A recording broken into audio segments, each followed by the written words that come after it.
we are not abolishing compassion. We are abolishing a system na hindi naman talaga nasusolusyonan ng isang problema na dekada ng kinakarap ng mga Pilipino. We want, kung i-abolish natin yung purpose, mas ma-refocus natin yung funds natin na 100 billion funds, mind you, sa health education at sa mga iba pang sector like job opportunities. Kasi sa purpose, na ano ka lang there is no push to people Yes, na I'm magtrabaho. aware of that 113 billion to be exact, not just 100 billion. Yeah, exactly. Yeah, but you also mentioned that it's for health and education. Isn't that the three objectives of 4Ps? Health, education, and nourishment?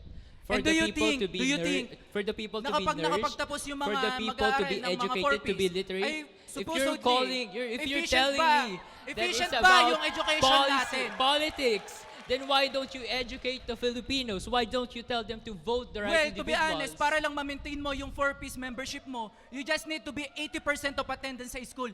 But yung attendance na ngayon, 85%. Pero sa tingin mo ba sapat na yun para matutunan ng isang Pilipino ang mga kailangan nila? Kasi inaano natin we're making the Filipinos na maging ganito yung buhay nila. We are not pushing them for self-sufficiency. Akala ko ba support lang to? Don't you know Bakit that there are nagiging research- dependent na tayo?